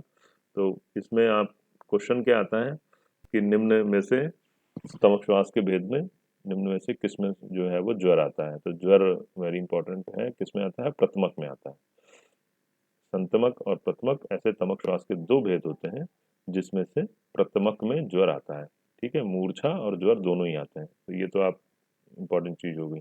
दूसरी चीज, अब आप ये देखिए कि हिंदी में क्या लिखा है कि जब खांसते खांसते गले से कफ निकल जाता है तब श्वास का वेग शांत हो जाता है। यही चीज मैं आपको बता रहा था कि अभी जो मैंने मॉडर्न से आपको एक्सप्लेन करने के प्रयास किए, कि जब खांसते खांसते गले से कफ निकल जाता है श्वास का वेग शांत हो जाता है। इस तरह सोते हुए श्वास बढ़ता है, बैठ जाने पर श्वास वेग कम हो जाने से उसे शांति मिलती है। आपने देखा होगा कि मॉडर्न में जब आप पढ़ेंगे इसको, तो तमक श्वास में एक बिल्कुल पॉस्चर जो है वो इम्पॉर्टेंट है। पॉस्चर कैसा, जैसे आधा बेड पे बैठा हुआ इंक्लाइनिंग पोजीशन में, और हाथ पे जो हाथ जो है वो पार्श्व में लगाए हुए है। तो ये वाली जो कंडीशन होती है इसमें उसको बहुत लाभ मिलता है ना। तो उसी कंडीशन में वो आपको बैठा हुआ पेशेंट मिलेगा। और सोते हुए यानी कि जब इन बिल्कुल सुपाइन हो जाएगा तो उसको लाभ नहीं होगा, उसको जो है कफ फंसा हुआ लगेगा। थोड़ा सा आधा 45 डिग्री पे ऐसे बैठ जाएगा तो फिर जो है वो उसको लाभ मिलेगा। वही चीज़ यहाँ पे लिखी है सुश्रुत में। इसी तरह सोते हुए का श्वास बढ़ता है, बैठ जाने पर श्वास पे कम हो जाने से उसे शांति मिलती है। प्रथमक में लगा लीजिए, यदि तमक श्वास के रोगी में मूर्छा और जोर आने लगे तो प्रथमक कहते हैं उसको, है ना। और चरक ने जो है इसको दो भेद लिखे हैं इसके, एक संतमक और एक प्रथमक। ठीक है, ओके। अच्छा, इसमें चरक वाला भी एक लक्षण लगवाना था। प्रतुलम ये बाबू श्रुतांशी प्रयुक्ते ग्रीवांश संसक्त श्लेष्माणम समुद्र जो करोति पीनसम तेन घुरु गुरुकम, है ना, यहाँ भी आया हुआ है। तीव्र वेगम प्रणीता। और इसमें जो आपको लगाने वाली चीज है वो है श्लेष्माणम उच्यते ता भ्रशम भवती दुखिता तस्य विमोक्षन्ते मुहूर्ते लभते सुखम, ये लगाइए। विमोक्षान्ते मुहूर्ते लभते सुखम, मतलब कि थोड़ी देर के लिए, मुहूर्ते का मतलब यहाँ पे 48 मिनट ही ना लीजिए आप, मुहूर्ते मतलब थोड़ी देर के लिए उसको आराम मिल जाता है। फिर जैसे ही कफ आ जाएगा तो बेचारा फिर वैसे ही जो है वो खांसने का, उसको बाहर निकालने का प्रयास करने लगेगा, फिर उसको कष्ट होने लगेगा, है ना। तो ये जो है वो आपको, है ना। और आगे देखिए, लगाइए इसमें आसीनो लभते सौख्यम, है ना, उष्णयश्चन अभिनंदिती। आसीनो लभते सौख्यम, वही जो कंडीशन आपको बताई कि उसी डेकुबिटस में उसको आराम मिलेगा और उष्णता से भी उसको आराम मिलेगा, क्योंकि कफ का शामक है ना, इसलिए। तम कहा श्वासो साध्य, है ना, ये वाली जो बात है पूरा जो है उन्होंने ब्रोंकियल अस्थमा को देखी। ठीक है, चलिए अब इस पेज पे 375 पेज है ये। इसमें कुछ विशेष नहीं है, इसमें आप इसको छोड़ सकते हैं। केवल एक ये हिंदी में लिखा हुआ देखो, फुतकारों से श्वास को छोड़ता है ना, इसको लगा लीजिए चाहे तो। अवधम्यते एक शब्द आया है बच्चों, उसको लिखा है कि फुतकारों के स्वाद साथ में श्वास को छोड़ता है, फुतकारों के। जो ये विमर्श लिखा हुआ है ना इसमें, एस्थमा लिखा हुआ है, paroxysmal attack of dyspnoea chiefly expiratory in nature associated with bronchial spasm, इसी से ऊपर लिखा हुआ है अवधम्यते। होता क्या है कि वो पेशेंट जो है वो जैसे एकदम से, मतलब उसको जो है सांस छोड़ने में दिक्कत हो रही है ना, लेने में तो ले लेता है लेकिन छोड़ने में जो है वो आवाज़ होती है एक्सपायरेशन में। तो वही चीज़ यहाँ पर वर्णित की गई है। एस्थमा में भी यही होता है, बार बार आपको ऐसा लगेगा कि बहुत एक्सर्टेड रेस्पिरेशन हो रहा है, जैसे हम लोग सांस ले रहे हैं तो पता नहीं चल रहा है, लेकिन एस्थमा वाले को ऐसा लगेगा कि जैसे बहुत कष्ट हो रहा है उसको, है ना, सांस लेने में। तो बाहर जब छोड़ता है सांस तब उसको ये मिलता है, साथ में वीजिंग वगैरह मिलती है, उसी को यहाँ पे लिखा है। उसके बाद एक प्रथमक श्वास का लक्षण इसमें लिखा हुआ है, प्रथमक अभी पीछे पढ़ाता है, चरक वाला और देख लेते हैं। जर मूर्छा परितस्य विद्यात प्रथमकम तु तम, लगाइए, वेरी इंपॉर्टेंट है। और उदावर्तो अजीर्ण क्लीनम काय निरोध जा। क्वेश्चन क्या आता है, बार बार देखो आपको ये मैं बताने का प्रयास कर रहा हूँ, क्वेश्चन ये आता है कि निम्न में से किस श्वास में ज्वर और मूर्छा आती है, ऐसा ऐसा होता है क्वेश्चन उसमें, है ना। तमक श्वास के भेद के रूप में क्वेश्चन नहीं होता है, तो उसमें प्रथमक आंसर होता है। ठीक है, तो ये ध्यान रखिए।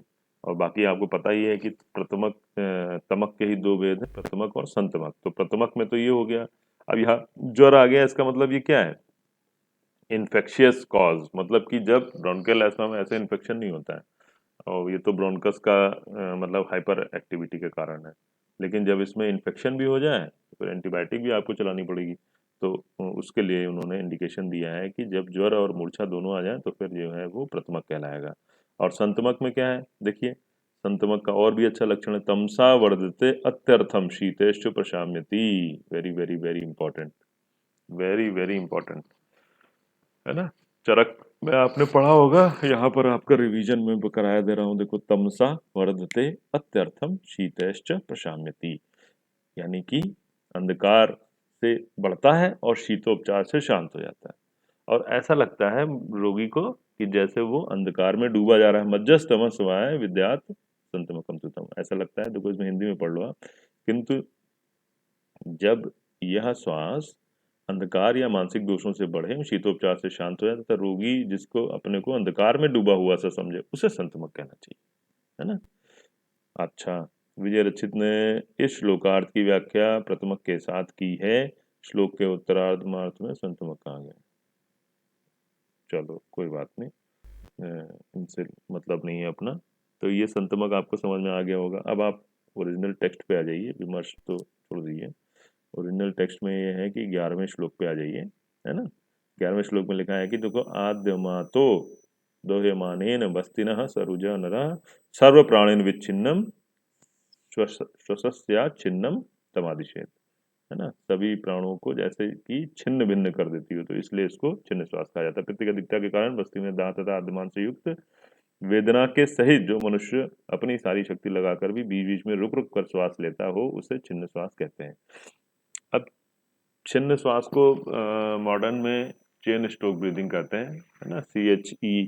CHEYNE होता है, स्ट्रोक्स, चेन स्ट्रोक्स ब्रीदिंग, मतलब ऐसे रुक रुक के श्वास जो लेता है उसको कहते हैं छिन्न श्वास। तो वही यहाँ पर जो है वो बताया गया है। ठीक,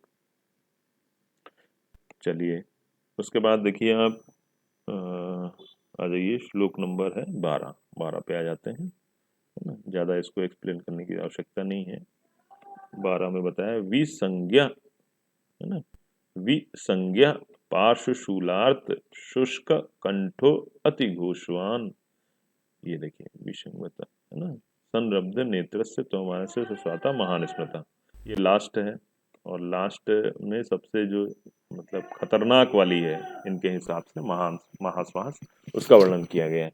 क्योंकि इसमें देखो अनकॉन्शियस हो रहा है पेशेंट, जब रोगी चेतना रहित, है ना, अनकॉन्शियस हो गया ना, तो ये थोड़ा खतरनाक हो गई। चेतना रहित, पार्श्वशूल से पीड़ित, शुष्क कंठयुक्त, जोर की आवाज के साथ शोथयुक्त नेत्रों वाला तथा झुककर या अपने वक्ष स्थल को बढ़ाकर श्वास लेता, तब उसे महाश्वास कहते हैं। ठीक है, ये जो है वो महाश्वास मतलब एक जो कंडीशन होती है बिल्कुल जो लास्ट में मतलब जो व्यक्ति एकदम अनकॉन्शियस सा हो जाता है, तो उस समय जो उत्पन्न होती है वो वाली श्वास है। ठीक है, अब उसके बाद आइए 13 श्लोक पे आ जाइए, है ना। 13 श्लोक में लिखा है, ऊर्ध्व श्वास का उल्लेख है। ये हृदय, वस्ती और शिर, इन मर्मों को खिंचाव के कारण, इसमें मर्म का इन्वॉल्वमेंट है, इसको लगा लीजिए आप। मर्म स्वामेनेषु श्वसन मूलो मूर्छ ऊर्ध्व प्रेक्षी, वेरी इंपॉर्टेंट है। क्वेश्चन भी आया है इसका कि निम्न में से किस श्वास में व्यक्ति ऊर्ध्व देखता हुआ जो है वो उसको कष्ट होता है, तो ऊर्ध्व श्वास हमारी, उसका नाम ही ऊर्ध्व श्वास है। तो हृदय, वस्ती और शरीर मर्मों को खिंचाव होने के कारण रुग्ण मूल अर्थात निश्चेष्ट होकर निरंतर श्वास लेता हो, ऊपर को देखता हो तथा उसका स्वर बैठ गया हो। ऊपर को देखता हो का मतलब यह है कि ऊपर को देखता हुआ का मतलब है कि उसका पोस्चर ऐसा हो गया है ना। ऊपर कुछ नहीं है लेकिन पोस्चर ऐसा हो गया है। इसी को चरक ने जो है वो एक शब्द उसमें लिखा हुआ है, वो आपको बता देते हैं। देखिए, विभ्रंताक्षा ऊर्ध्व दृष्टि पन्यास्तु विभ्रंताक्षा, विमर्श में लिखा हुआ है, लगाओ बच्चों। ऊपर को देखते हुए स्वर बैठ गया हो, तो उसी को चरक ने बोला है ऊर्ध्व दृष्टि विपश्यंस्तु विभ्रंताक्षा इतस्तता। ठीक है, ये हो गया। जो रोगी ऊपर की ओर श्वास को देर तक छोड़ता है किंतु नीचे जो है इतनी जल्दी नहीं खींचता है, ये सब लक्षण जो है वो देखने को मिलते हैं, है ना। स्टर्नस ब्रीदिंग, या इसको आप फेलिंग रेस्पिरेशन भी कह सकते हैं। कहने का अर्थ ये है कि एकदम से अंदर को लिया और ऊपर बहुत देर तक जो है वो उसको वो नहीं कर पा रहा है, छोड़ नहीं पा रहा है, तो वो जो है वो कहलाता है आपका विभ्रंताक्ष। ठीक, चलो ये हो गया आपका श्लोक नंबर, क्या श्लोक था ये, 1 नंबर, 1 मिनट बच्चों, कौन सा श्लोक था ये, नंबर क्या था, 13 नंबर था, है ना।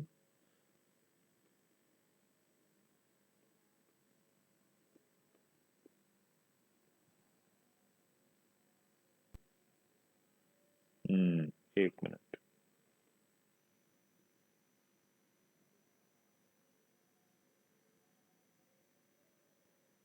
एक मिनट बच्चों, हाँ जरा सा मुझे देखने दो।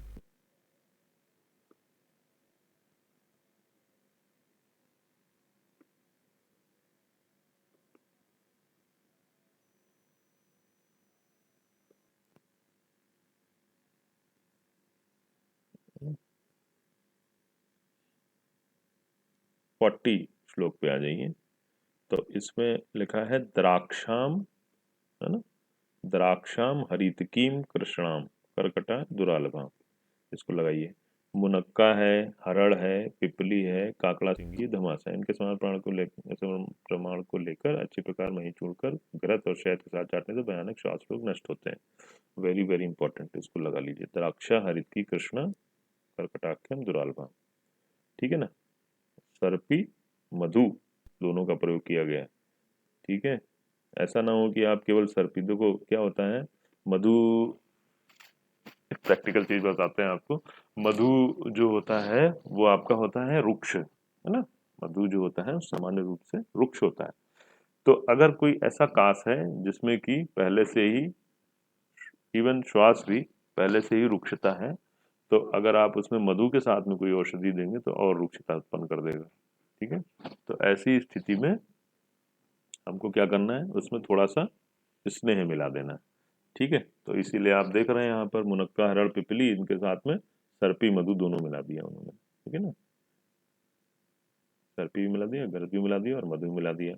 अब कई पेशेंट ये कहने लगते हैं, अब चूंकि पढ़े लिखे पेशेंट भी आते हैं, कहते हैं साहब आपने तो घी और शहद देने को कह दिया, ये तो जहर होता है।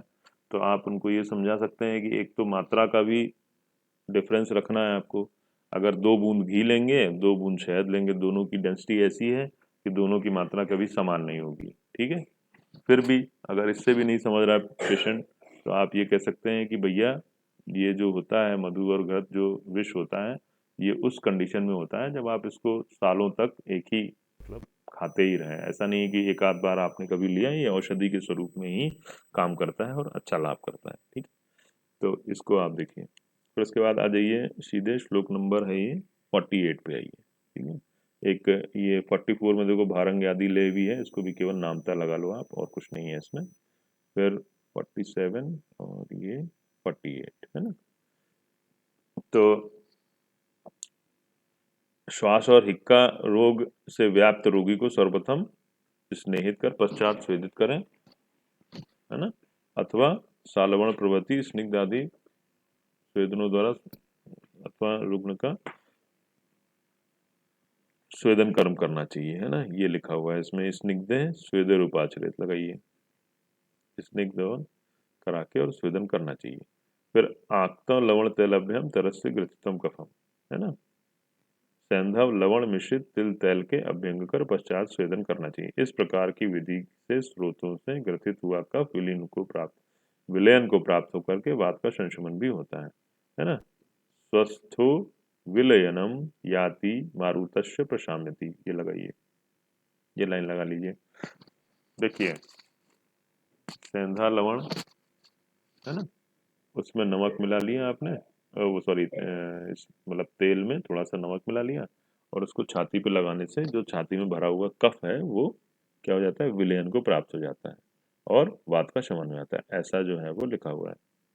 चरक में भी बिल्कुल सेम यही प्रयोग लिखा हुआ है, ठीक है। तो आत्म लवण तैलाभ्याम, इसको लगाइए,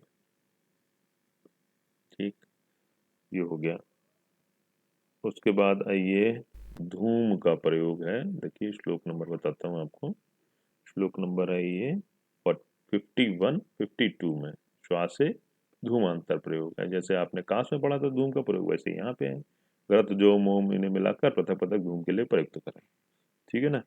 उसके बाद आइए 53 और 54 श्लोक में देखिए, तो बलियसी कफ कफग्रस्ते वमनम सविरेचनम, इसको लगाइए।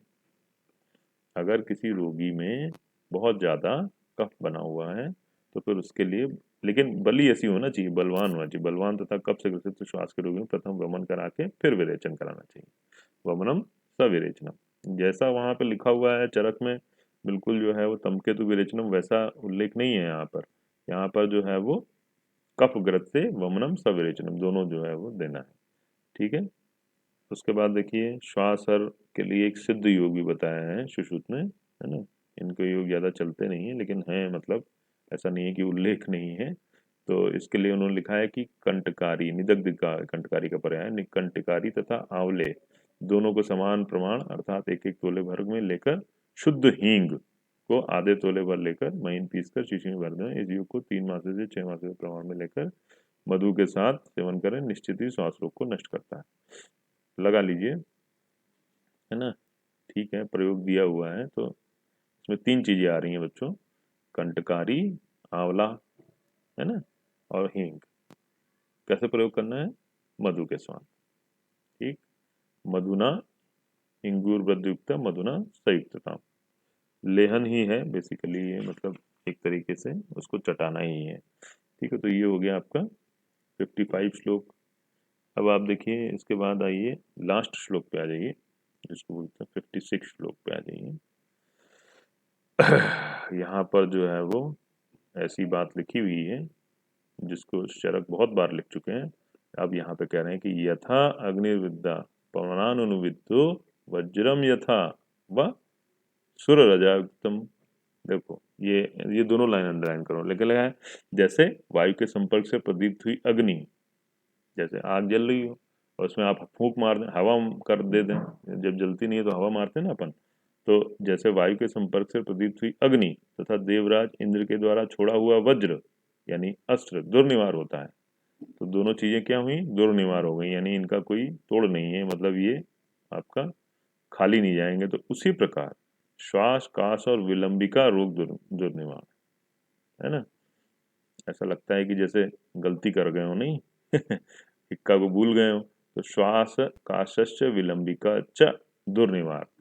तो अब यही जो है वो पीजी वालों को मिल गया मटेरियल यहाँ से कि कौन से 3 रोग दुर्निवार जो है वो कहे हैं सुश्रुत में। तो श्वासश्च काशश्च विलंबिका च, श्वास, काश और विलंबिका रोग दुर्निवार कहे गए हैं।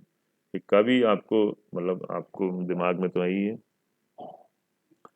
और जिसको श्लोक को बार बार कह रहे थे चरक जो है, वही श्लोक यहाँ पे लिखा हुआ है कि कामम प्राणरा रोगा बहुआ न तुते तथा यथा श्वासश्च हिक्काश्च ऋतु प्राणमाशु। हिक्का और श्वास के बारे में कहा है, लेकिन इन्होंने श्वास, काश और विलंबिका का उल्लेख यहाँ पे किया है। ठीक है, ये लगा लो आप, इम्पोर्टेंट है। तो ये हो गया आपका चैप्टर नंबर 51 था मुझे लग रहा है, हाँ चैप्टर नंबर 51। और अब आप आ जाइए चैप्टर नंबर, देख रहे हो ये छोटे छोटे चैप्टर्स हैं, इसमें ज़्यादा आपको मेहनत नहीं करनी पड़ेगी और बहुत छोटा सा आपको निकल के आएगा मैटर इसमें से, है ना। लेकिन फिर भी अब पढ़ना तो है ही है आपको पूरे, चूंकि संहिताएं पढ़ी हुई रहती हैं तो फिर क्या रहता है कि कॉन्फिडेंस रहता है। अब आपने पीछे पढ़ा कि एक ही चैप्टर, मतलब एक ही श्लोक में तीनों रोग के निदान दिए हुए थे। अब यहाँ पर थोड़ा सा कुछ अलग से भी वो करने का प्रयास किया है। क्या? 3rd श्लोक में तो यही चीज लिखी हुई कि उक्तवा ये हेतु नृणाम रोगे श्वासिक, जो भी हम हेतु कह के आए हैं, काश से पिचा विज्ञा, वो काश के लिए भी लागू होते हैं। लेकिन कुछ ऐसे निदान हैं जो कि विशेष रूप से काश के लिए आते हैं। तो उनके लिए देखो लिखा है धूमोपगात रजस तथैव व्यायाम रूक्षण निशिमणात् विमार्गत्वादि भोजन से वेगा छवतोष तथा। Very very very important, very very important. ले लिया माधव निदान ने, देखा उन्होंने कि ये अलग से है, तो माधव निदान ने जो है वो उठा लिया इसको। धूमोपघात रजस तथा व्यायाम रूक्षण निषेवणात् विमार्गत्वादि भोजन से वेगा अवरोधात छवतोष तथा। ठीक है, तो ये जो है वो आपके धूम से नासिका, है ना, व्यायाम, रूक्षण, है ना, ये सारी चीजें जो है वो आपके इसमें आती हैं। ये कि वेगा अवरोधात छवतोस्तत है। वेगा अवरोधात यानी कि वेग का अवरोध करना, और छवतु के वेग को रोकने से, स्पेशली जो है वो छवतु के वेग को रोकने से होता है ऐसा। फिर उसके बाद देखिए कि काश की संप्राप्ति और निरुक्ति दी हुई है। प्राणो हृदयानुगता प्रदुष्टा समभिन्न कांस स्वर्ण तुल्य घोष। Very very important. कैसा शब्द आएगा? जैसे कांसा होता है ना, कांसे के बर्तन पे जब आप आवाज करते हैं तो वैसी जो आवाज होती है फूटे हुए कांसे के पात्र। निरेति वक्त्रात सहसा सदोषा। वक्त्रात मतलब कि मुख से जो है वो निकलता हुआ सहसा सदोषा, दोष के साथ। दोष दोष क्या होगा? कफ होगा और क्या होगा? कासा सविरुद्ध विरुद्धास्तु, इसी को जो है वो विद्वानों ने कास कहा है। ठीक है। उदान वायु से मिलकर प्राणो उदान अनुगतः, प्राणो उदान अनुगतः। ठीक। दुष्ट प्राणवायु उदान वायु से मिलकर फूटे हुए कांसे के पात्र के शब्द के समान को करता हुआ कफ पित्त आदि दोष सहित मुख से सहसा निकलता है। इस अवस्था को विद्वानों ने कांस कहा है। Very very important. ठीक है। तो इसको देखने से ऐसा लगता है कि श्वास कास हिक्का के निदान तो समान है, लेकिन कास के लिए स्पेशली कुछ अलग से निदान है जिनका कि यहाँ पर उल्लेख किया गया। अब आप आइए 6वें श्लोक पे आइए, है ना, 6 श्लोक पे आइए। तो 6 श्लोक में क्या लिखा है कि स वात पित्त प्रभव कफश्च, है ना, वात पित्त प्रभव कफश्च।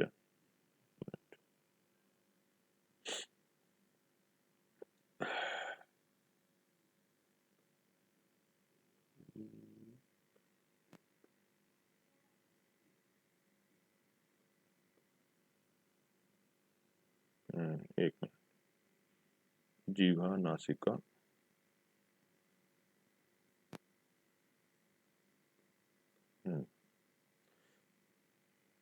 पता ही है आपको वैसे तो, लेकिन फिर भी वात पित्त प्रभवा कफाश्च छतास्त तथा अन्य क्षयो प्रजस पंच प्रकार कथितो विषय विद्युतो यक्ष्म विकार कृत स्यात्। ये थोड़ा सा यहाँ पर उन्होंने एक इंडिकेशन आपको दिया है कि भैया ऐसा है कि कास जो है वो इसका मूल जो रहता है वो यक्ष्मा से रहता है।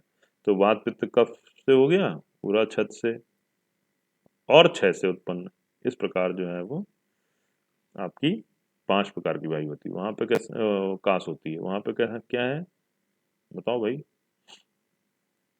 वात पित्त कफ छत्तज और क्षय।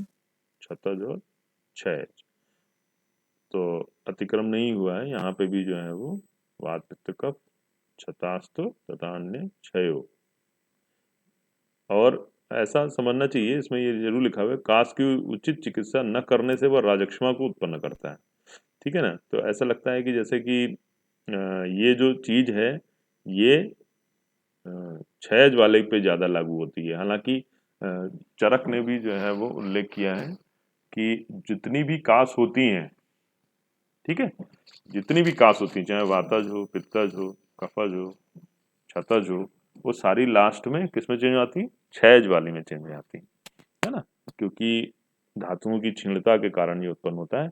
तो इसलिए उन्होंने लिखा हुआ है कि वात पित्त प्रभाव कपश्च छतास्त तथा अन्य क्षयो प्रजस्य पंच प्रकार तो विषय को विविध तो यक्ष्म विकार प्रत्यात। यहाँ पे उन्होंने बिल्कुल क्लियर कट लिख दिया है कि भैया अगर इनकी आप चिकित्सा नहीं करेंगे तो फिर ये लास्ट में आपको हो सकता है कि यक्ष्मा रोग उत्पन्न कर दे। ठीक। फिर विमर्श में देखिए कि पंचकासा स्मृता वात पित्त श्लेष्म छत क्षय क्षय उपजिक्षिता सर्वे बलिनश्च उत्तरत्तम, छाया यो उपेक्षिता सर्वे बलिनश्च उत्तरत्तम। ठीक है, इसको आप लगा लीजिए। फिर उसके बाद इसके वो देख लीजिए, पूर्व रूप देख लीजिए, वेरी वेरी वेरी इंपॉर्टेंट है, आपको पता ही है कि भविष्यस्तस्य तु कंठ कंडू भोज्य उपरोधश्च गल तालु लेपः, है ना, स्व शब्द वैषम्य, स्व शब्द वैषम्य, वेरी इंपॉर्टेंट।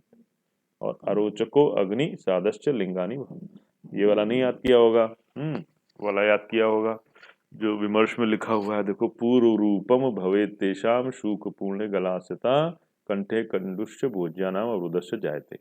आगे कितनी बार तो ये क्वेश्चन आ चुका है, शूक पूर्ण गलास्यता किसका पूर्व रूप है? शूक पूर्ण गलास्यता, इसीलिए क्वेश्चन बदल दिया है ना। तो उसमें जो है वो कंठ में कंडू कर दिया, कंठ में कंडू हो गया, भोजन का अवरोध हो जाना, ये किसका पूर्व रूप है? तो सुश्रुत से ले लिया, उसमें क्या है? कंठ कंडू भोज्यो उपरोधो गल तालु उपलेपा, गले में, है ना, ऐसा लगेगा कि जो है लेप लगा हुआ है गले और तालु में। तो दोनों ही इंपॉर्टेंट है बच्चों, कहने का मतलब ये है, चाहे आप चरक का याद कर लें चाहे सुश्रुत का याद कर लें, एक तो याद ही कर लो कम से कम, है ना। पूर्व रूपम भवेत्यशाम शुभपूर्ण गलासता कंठे कंडु से भोजा। मुझे भी यही वाला याद है ज्यादातर, लेकिन इसको भी छोड़ना नहीं है। कंठ कंडु भोज्यो उपरोधो, कंठ कंडु, देखो एक ये शब्द हो गया इंपॉर्टेंट, फिर भोज्यो उपरोधो। भोज्यो उपरोधो दोनों में ही जो है वो है ना, भोज्यानाम उपरोधो चरक में भी है, इसमें भी भोज्यो उपरोधो, लेकिन ये गल तालु लेपह इसी का है केवल। और दूसरा क्या है, स्व शब्द वैषम्य। स्व शब्द वैषम्य की कितनी अच्छी बात है। जैसे ही आपको खांसी होती है आपका गला बैठ जाता है ना, मतलब जुकाम होता है, फेरेंजाइटिस होती है, लेरेंजाइटिस होती है, तुरंत आपका गला बैठ जाता है। और अगर साइनोसाइटिस है किसी को तो रेजोनेंस भी हो जाता है ना। किसी का जुकाम होता है तो आप तुरंत उसको टोक देते हैं, कहते हैं भैया जुकाम हो गया क्या। तो कैसे पहचान जाते हैं, फोन पे कोई आवाज आपको सुनाई पड़ती है, तो अगर उसमें रेजोनेंस है तो ये शो कर देता है कि वो क्या होना।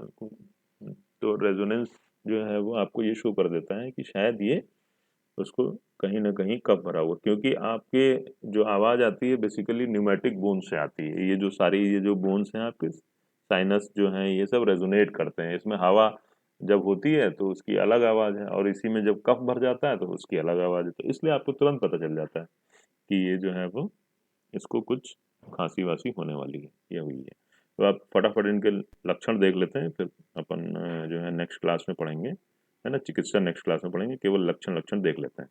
तो वातिक कांस के लक्षण देखिए 8वें श्लोक में, हर्षशूल ऊर्ध्व पार्श्वशूली क्षाम आनना क्षीण बलस्योजः प्रसक्त अंतः कफ समीरणे। अच्छा इसी में तो नहीं है ना। और कासेतु शुष्कम स्वरभेद युक्ता, यही इंपॉर्टेंट है, सबसे इंपॉर्टेंट यही चीज है इसमें। भाई देखो, आप कोई भी कांस का पेशेंट आए तो अगर आप उसको क्लासिफाई कर पाए कि ये वातज है कि पित्तज है कि कफज है। देखो आयुर्वेद वाला वातज पित्तज कफज कांस का क्लासिफिकेशन बहुत आसान है। मॉडर्न वाला आप ड्राई और प्रोडक्टिव वाला जो है वो कई बार आपको वो भी कर देता है, मतलब भ्रम में डाल देता है।